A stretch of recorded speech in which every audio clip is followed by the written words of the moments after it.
जैसे ही सवेरे का सूरज मुंबई की धरती पर अपनी किरणें बिखेरता है, हम अपनी यात्रा पर निकल पड़ते हैं।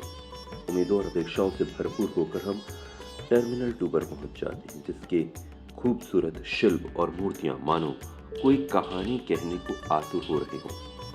एयरपोर्ट को निहारते हम एयर इंडिया की उड़ान में चढ़ जाते हैं, जो हमें इतिहास और आध्यात्मिकता की ओर ले जाने का वादा करती है। वाराणसी की धरा के स्पर्श मात्र से लगने लगा कि मानो हम कोई स्वप्न जी रहे हों। हमारा होटल, जो बेहद शानदार था, उसकी दीवारें ऐसे चमक रही थी मानो हमारी मेहमान नवाजी कर आनंद से फूली न समा रही हो। थोड़ी देर अपनी काया को सुकून देने के बाद हम 80 घाट पर दिव्य गंगा आरती के साक्षी बनने के लिए पहुंच गए।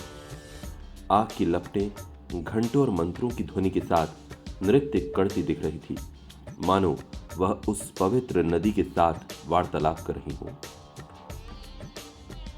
सुबह के पहले प्रकाश के साथ हम बाबा विश्वनाथ के दर्शन के लिए पहुंच जाते हैं। वहां भक्तों की अनंत कतार को देख मन संशय से भर जाता है। फिर एक भले मानस की सलाह काम आई। हमने 300 रुपए की सुगम दर्शन पर्ची ले ली और अपने दर्शन का मार्ग प्रशस्त कर लिया। नवनिर्मित मंदिर की संरचना शानदार थी। परंपरा और आधुनिकता का मिश्रण।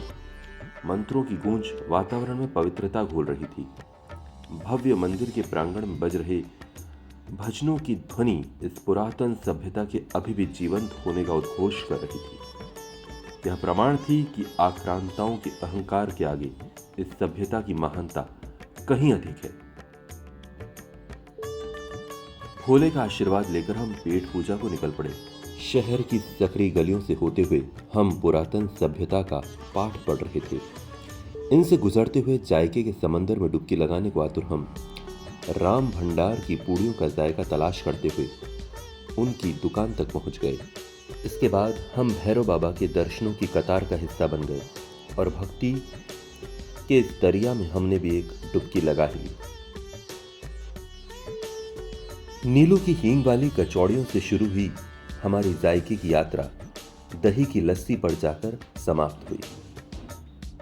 सूरज ढलने को था और हम अपने होटल से निकलकर गंगा मैया की शरण में जा पहुंचे।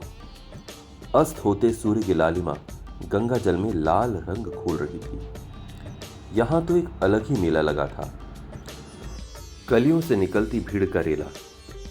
नावों की इस भीड़ में एक तुच्छत्ती नाव पर सवार हम भी कैमरों की उस भीड़ में खो गए, जो कौतूहल से नए नवेले रिवर क्रूजों की तस्वीरों को कैद करने में जुटे थे। आसमान के रंग में एक महान चित्रकार काला रंग खोलता जा रहा था और हम स्तब्ध उस अद्भुत क्षण के साक्षी बन रहे थे। एक के बाद एक शानदार रिवर क्रूज हमारे सामने से गुजर रहे थे। कभी भागीरथी, फिर अलकनंदा और फिर विवेकानंद। गंगा घाट पर नावों की भीड़ बढ़ती ही जा रही थी।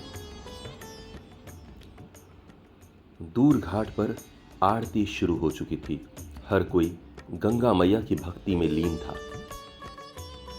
आरती के खत्म होने के बाद हम अलग अलग घाटों की सैर पर निकल पड़े। बीच बीच में हमारा नाव वाला हमें हर घाट का इतिहास बताते हुए उनसे हमारा परिचय करवा रहा था। हमने हरिश्चंद्र घाट से मणिकर्णिका घाट तक अपनी यात्रा पूरी की।